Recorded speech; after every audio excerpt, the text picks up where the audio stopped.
pessoal, professora Vanessa mais uma vez por aqui, e essa semana nós vamos falar de ansiedade, também a pedido do pessoal do grupo, do WhatsApp, tem alguns grupos lá, e tem sido um tema muito solicitado, visto que a gente vive ansioso e leva muitas vezes uma rotina, um estilo de vida que provoca ansiedade. Então é muito necessário entender a diferença entre ter aquela ansiedade normal, entre aspas, né, ou ter aquelas sensações de apreensão que são consideradas normais, da patológica, da doença, tá? Então, você que não é inscrito no canal, já se inscreve, aproveita porque eu estou colocando material interessante toda semana. Para você que gosta de atender paciente, para você que gosta de estudar essa área da saúde também, principalmente os farmacêuticos, que eu sou farmacêutico, então pego bastante no pé de todo mundo para estudar, para ajudar mais os pacientes, para prescrever os nutracêuticos, para entender esse universo da prevenção e dos tratamentos complementares. Então eu vou colocar para vocês aqui a visão da ortomolecular mais uma vez na ansiedade agora. E como eu sou professora e eu gosto de didática, eu tento, pessoal, fazer uma aula didática que tenha um raciocínio lógico para que você saia entendendo qual era o objetivo daquela aula e qual o próximo passo. Essa sempre vai ser minha meta. Quantas vezes já ficou na frente de uma aula que você achou muito legal, mas no final alguém perguntou o que você entendeu dessa aula, o que você viu, o que você aprendeu nessa aula? E você não sabe dizer porque foi tanta coisa fora de ordem, virou uma bagunça na tua cabeça. Então a minha ideia é que você saiba exatamente o que você entendeu e qual o próximo passo. Então eu estou usando, na verdade, esses 3 livros, tá? Eu tenho alguns livros de orto, eu vivo comprando, porque é a minha vida, né? Adoro. Então eu coloquei esses 3 aqui para vocês hoje, para a gente falar. Vou usar esses livros aqui então para a gente escrever aula sobre ansiedade. Esse livro do meio que eu destaquei é o livro do professor Arthur Lemos, que é o meu grande mestre. Serei eternamente grata a ele por tudo que aprendi com ele. Ele escreveu esse livro esse ano, super atual, Psiquiatria, Evidências Biológicas e Tratamento Multi-Integrado. Tá? Então ele vai falar N coisas muito boas da bioquímica, a fisiologia e aos tratamentos com suplementos e com nutracêuticos. Ele fala dos fármacos também, mas com a visão de mostrar aonde existem as falhas ou qual é o objetivo do fármaco. Então é muito completo.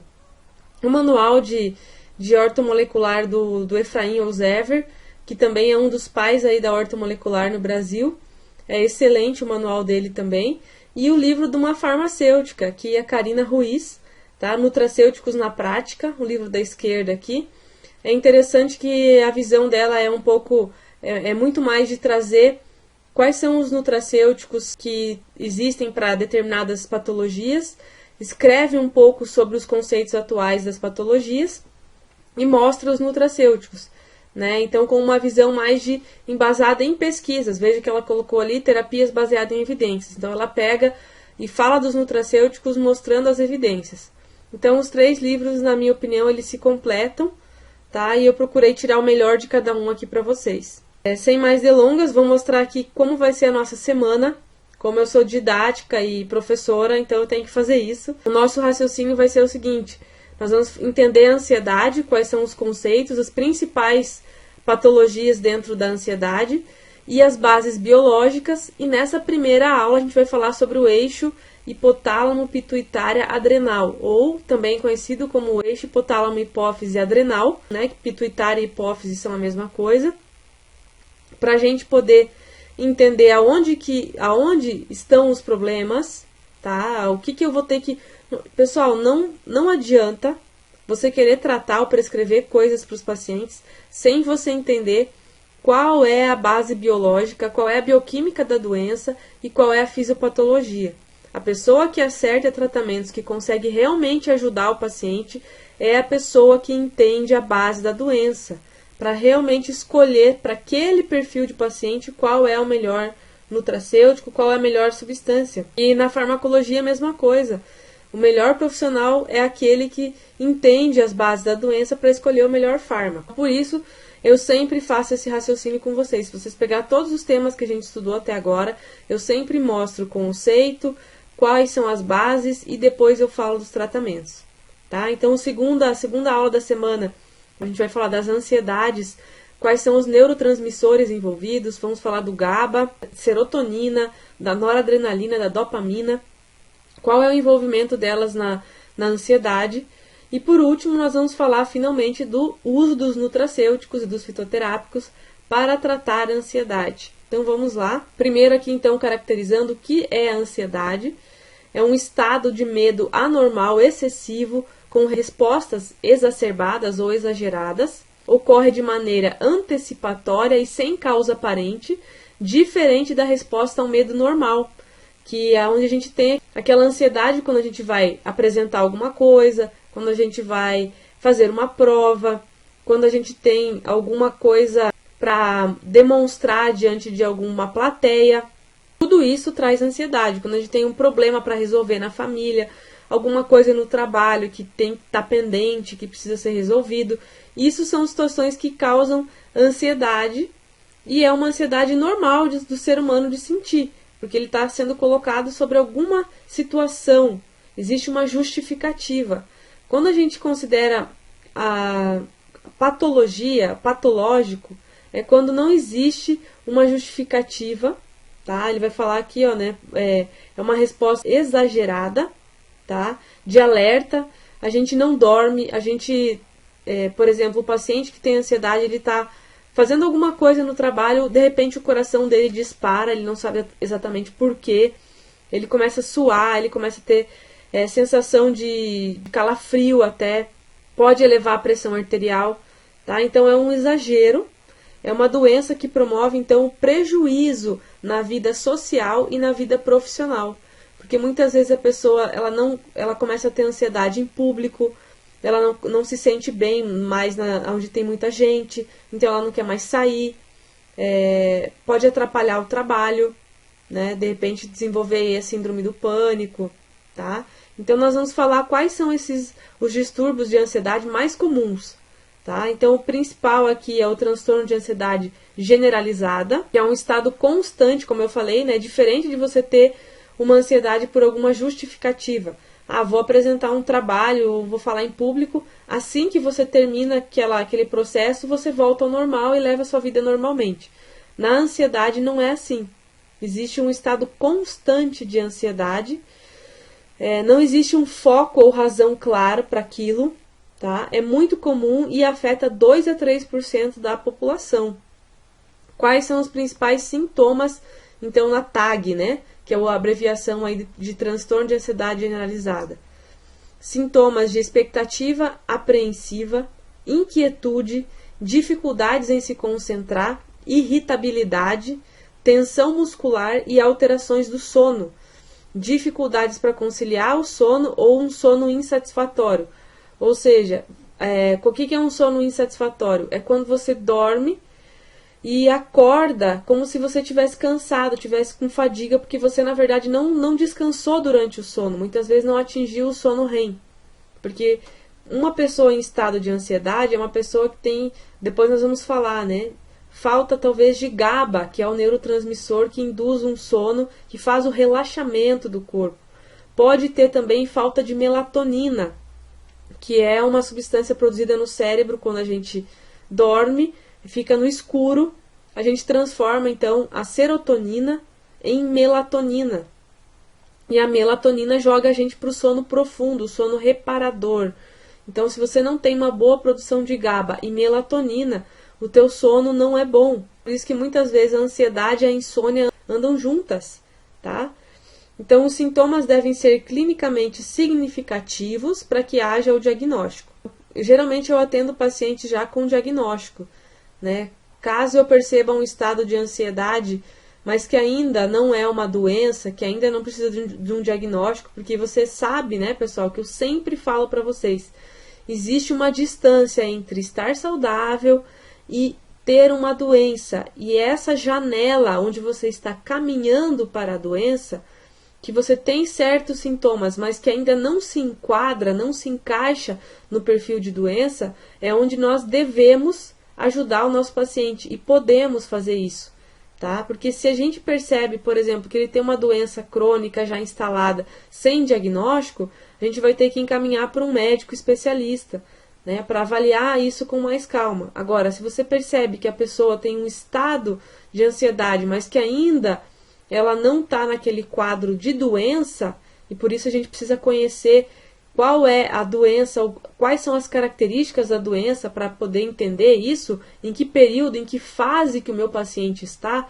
Por isso que eu falo para vocês que nós precisamos entender muito de doença crônica, mesmo não sendo os principais profissionais que fazem o diagnóstico, porque a gente precisa identificar em qual fase o nosso paciente está. Ele está na fase clínica de doença grave ou ele está na fase pré-clínica, onde ele está desenvolvendo a doença, e nós vamos poder ajudar a evitar as complicações e evitar muitas vezes que uma doença se instale e, portanto, seja mais difícil de ser tratada. Então, falamos da TAG, vamos falar do transtorno do pânico ou síndrome do pânico. Esse é caracterizado por crises súbitas de medo incontrolável, ao ponto de a pessoa sair da onde ela está e ir para casa. Se ela estiver num mercado com o carrinho lá fazendo compras, ela larga isso e vai embora. Tá? Um professor com síndrome do pânico é terrível. Por quê? Porque a gente tem que ficar lá em público na sala de aula. De repente você tem uma crise ali, você tem que largar os teus alunos e sair, porque você começa a ficar desesperado, tá? Então é uma sensação de desespero. Ocorre com sintomas somáticos. Então aí, ó, o que é um sintoma somático, né, pessoal? É quando a gente ativa o sistema nervoso simpático, que libera noradrenalina.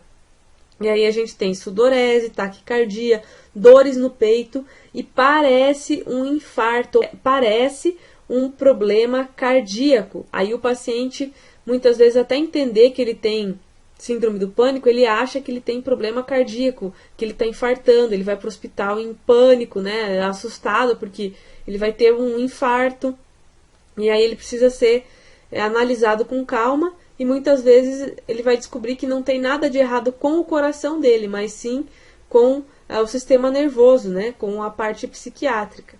Então ela é prevalente em até 1,5% a 3% da população. Letra C aqui, fobias. Então, podem existir pessoas que tenham fobias específicas para certas coisas. Então, o que é uma fobia? É um medo intenso de objetos ou situações específicas. A fobia social, por exemplo, é bastante comum em 1 a 2% da população e é limitante, né? Com frequência não é corretamente diagnosticada também e nem tratada.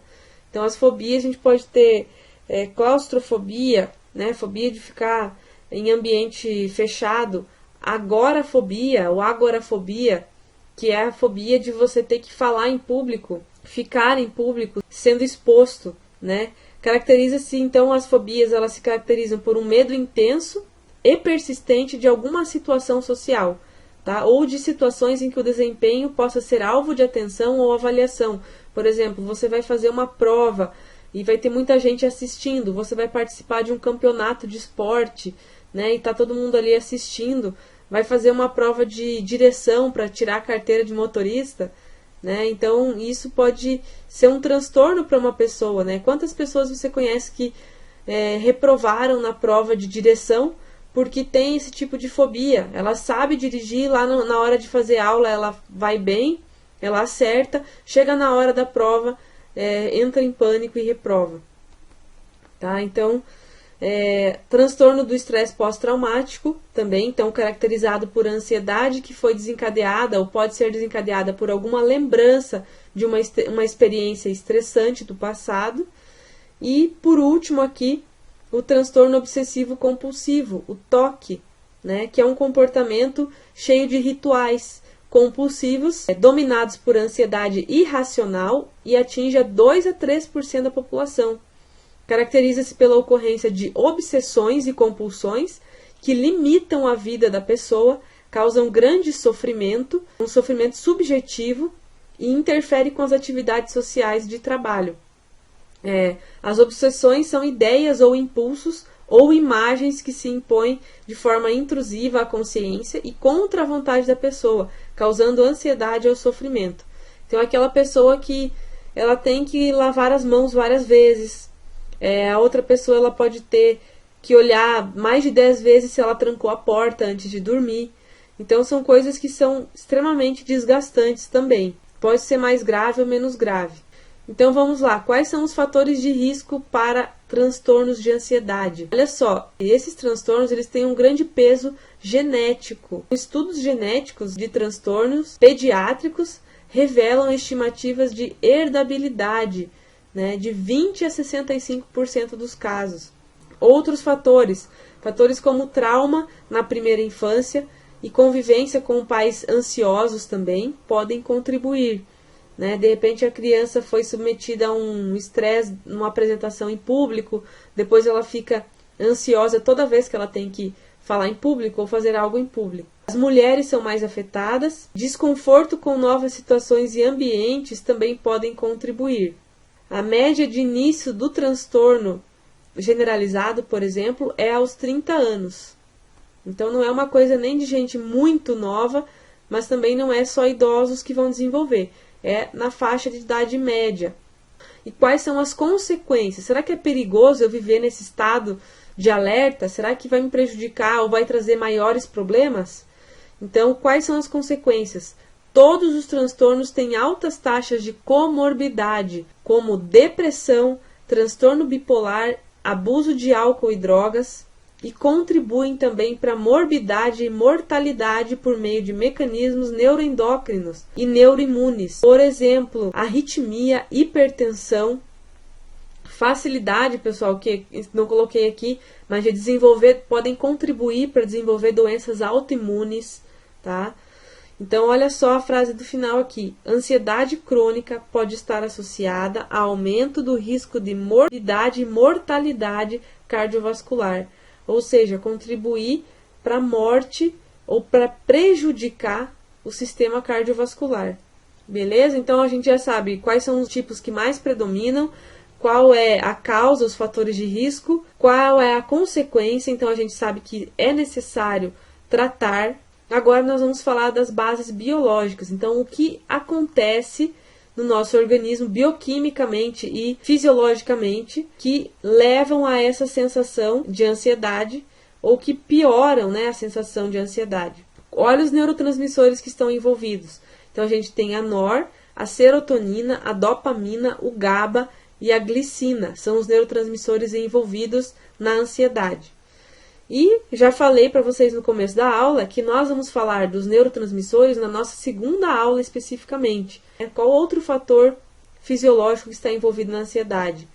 Olha só aqui na frase de baixo. Além desses, o hormônio hipotalâmico corticotropina, ou seja, o eixo hipotálamo hipófise adrenal, o eixo HPA.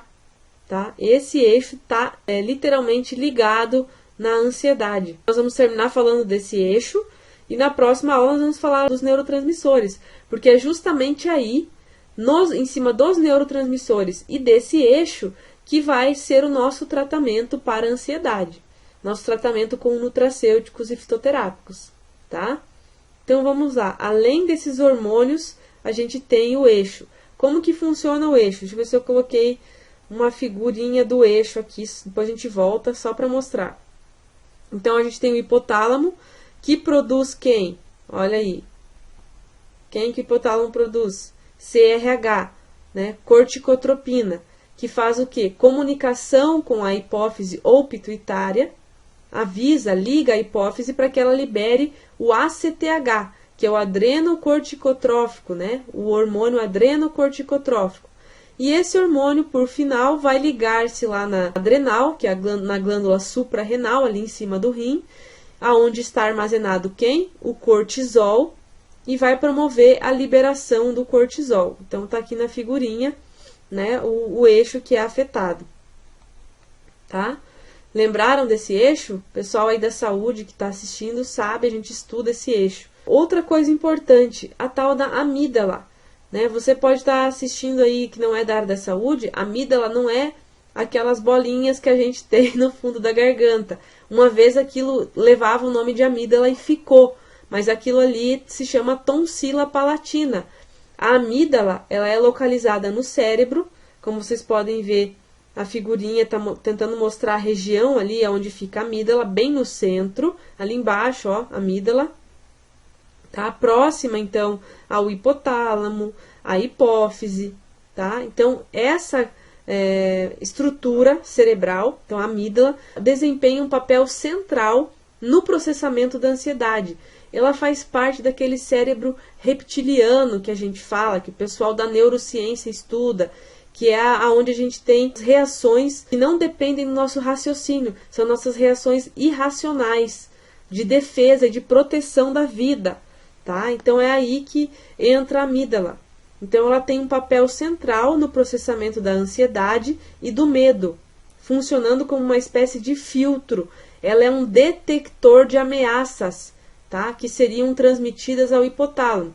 Então quando você recebe informações do meio externo, é a amígdala que vai avaliar se aquela situação é uma situação de ameaça à tua vida ou não.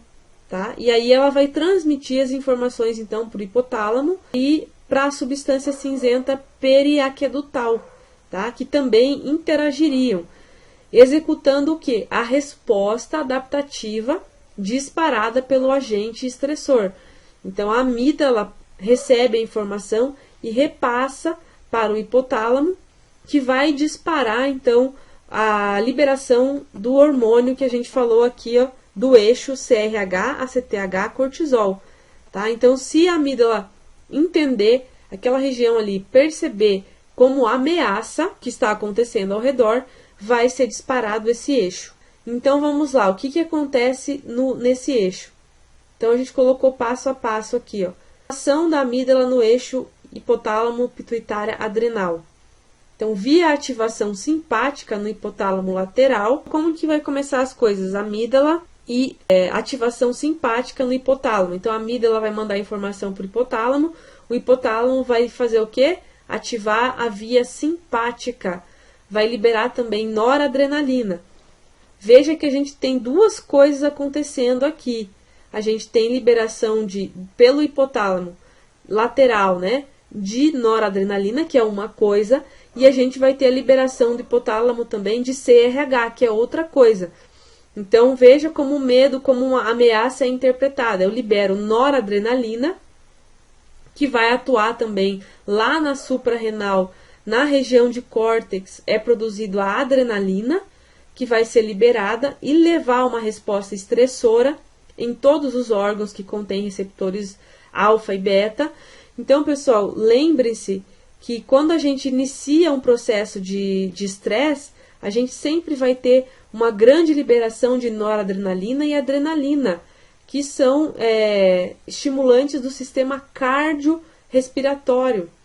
Então, vamos puxar da memória, e eu tenho certeza que vocês foram torturados na graduação, né? Foram torturados na graduação com o sistema simpático e parasimpático. Então, quando você libera a NOR, o que acontece?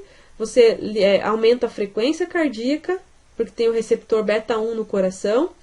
Você aumenta a pressão arterial, porque você tem o receptor alfa-1 nos vasos, que faz vasoconstrição. E essas duas coisas levam à pressão. E você prepara o teu corpo, então, para luta e para fuga. Esse é o papel do sistema nervoso simpático. E a segunda via aqui que a gente está falando hoje é a liberação do CRH pelo hipotálamo também, né? Ele vai liberar, ó, daí a outra região do hipotálamo é o núcleo paraventricular do hipotálamo, que vai estimular a hipófise ou pituitária, que vai liberar o ACTH e que vai chegar lá através da corrente sanguínea na suprarrenal, na região do cortisol, e vai promover então a liberação do cortisol, tá? Então veja só, o que vai acontecer, em que tem a ver o cortisol, tá? O cortisol, pessoal, ele é um hormônio que ele faz parte do nosso ciclo circadiano. A gente tem o cortisol, quando ele está normal, quando você não tem ansiedade, ele começa a aumentar pela manhã, para que você possa acordar e ter energia para fazer as tuas atividades diárias. Ele aumenta a tua glicemia, para que você tenha aí energia para os órgãos que vão precisar se mexer, né? Os músculos, o cérebro que vai precisar de glicose para raciocinar. Então esse hormônio, ele é muito importante para essa questão fisiológica de produção de energia e realização de atividades diárias. Então o cortisol auxilia a resposta ao estresse, liberando glicose para a circulação. Ou seja, quando você precisa lutar ou fugir, você precisa de energia. Então, digamos que você esteja com o eixo do cortisol muito ligado, muito hiperativo, como é o caso da ansiedade. O que vai acontecer com a glicemia? Vai aumentar. Então, você vai pegar o paciente e pedir para ele fazer glicose de jejum, a glicose dele vai estar alterada. Pode não ser ainda em níveis de diabetes, mas pode estar naquele nível de pré-diabetes, tá? O que mais que acontece? Atenua a resposta imune e inflamatória, ou seja, o cortisol ele é um hormônio que ele diminui, ele é imunossupressor, para que você fique mais resistente à dor, porque você vai precisar lutar ou fugir. Então você tem que ficar mais resistente, então eu tenho que abafar a tua resposta imunológica e inflamatória. No indivíduo saudável, o cortisol liberado para uma pronta resposta adaptativa por mecanismo de feedback. O que está falando nessa frase? Vamos resumir. Se você tem um organismo normal, você precisou do cortisol, ele vai ser liberado, vai fazer o papel dele, você vai acordar, vai ter energia, e depois, quando ele aumentar na corrente sanguínea, o que ele vai fazer? Por feedback, ele vai desligar a hipófise. Ele vai passar pela hipófise, a hipófise vai pensar, já tem cortisol suficiente, eu vou parar de liberar o ACTH. E aí você desliga o eixo, você faz como se fosse uma autorregulagem do eixo, né? Então você para de liberar o cortisol. Você avisa a hipófise que o nível de cortisol já atingiu o suficiente para as tarefas do dia. Aí ela desliga e você fica com níveis adequados de cortisol. O que acontece na doença, no problema? Então, olha só. A reduzida concentração de cortisol indica uma maior vulnerabilidade dos seus portadores, pois o cortisol restringe a liberação de adrenalina, reduzindo assim as memórias. Isso no estresse. Então, eu tenho que lembrar vocês, não sei se vocês já assistiram uma aula que eu fiz sobre o estresse. Quem não assistiu, é bom você assistir essa semana, ela está aqui no canal também, tá? Provavelmente está aparecendo aí o link, eu vou deixar o link para vocês abaixo, porque nessa aula eu explico as fases do estresse e eu falo que inicialmente nós temos quem? Adrenalina e noradrenalina sendo liberadas e o cortisol começa a ficar aumentado quando eu tenho fases iniciais do estresse. Depois de um tempo, na fase 2 para 3 do estresse, o cortisol entra em queda, porque você ficou muito tempo com o eixo do cortisol ativado e ele começa, é como se o teu adrenal não conseguisse sintetizar cortisol na velocidade que você utiliza. Entende? Você está utilizando demais o cortisol, porque você está se mantendo em períodos prolongados de estresse, e o teu corpo não deu conta, não conseguiu fazer a síntese, acompanhar essa demanda, esse consumo. Então, existe a queda do cortisol. Tá? Então, a reduzida concentração do cortisol, né, indica uma maior vulnerabilidade dos seus portadores, ou de quem está passando por isso, porque o cortisol restringe a liberação de adrenalina, e aí vai reduzir as memórias traumáticas. Então, a ideia de você ligar isso num trauma é você reduzir as memórias traumáticas. Por isso você pergunta para uma pessoa que passou por um estresse muito grande, o que aconteceu lá naquela hora? Eu não me lembro, eu não me recordo. Tem pessoas que sofreram abusos, que elas só vão lembrar que foram abusadas lá depois fazendo terapia, pessoal. Então, o eixo hipotálamo pituitária adrenal encontra-se alterado no paciente que tem ansiedade, alterado nas seguintes doenças, eu coloquei aqui para vocês. Depressão, como que vai estar o cortisol? Vai estar baixo ou vai estar alto? Provavelmente vai estar elevado, a não ser que a pessoa tenha anos de depressão, em que ela já atingiu aquela fase 4 do estresse, que a depressão dela seja por conta de estresse. Ansiedade, como é que vai estar o cortisol? Elevado.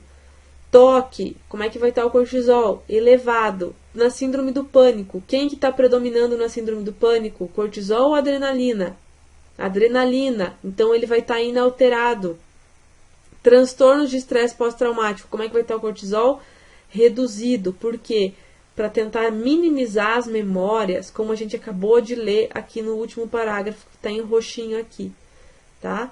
Então você já pode também dosar o cortisol do paciente de ansiedade para ver em que pé que está a situação dele. Então olha lá, vamos falar de triagem aqui. Como que eu faço uma triagem? Quais as perguntas que eu posso fazer para ver se o meu paciente está desenvolvendo? Lembra que a gente falou da questão de descobrir se ele está na fase pré-clínica ou na fase clínica? Então eu faço perguntas de triagem. Então eu vou perguntar para ele: durante as 2 últimas semanas, o quanto você tem sido incomodado pelos seguintes problemas? Sentir-se nervoso, ansioso, assustado, preocupado ou no limite. O quanto você se sente em pânico ou está com medo. E o quanto você evita as situações que te deixam ansioso, não quer mais sair de casa, quer ficar paradinho lá, quietinho. Tá? Então são perguntas gerais que podem indicar que esse paciente está realmente com algum grau de ansiedade, tá? Ou ele está caminhando aí, ou já está num grau elevado, né? É você que vai avaliar. Além do eixo, então, hipotálamo, pituitário, adrenal, é necessário entender os neurotransmissores da ansiedade.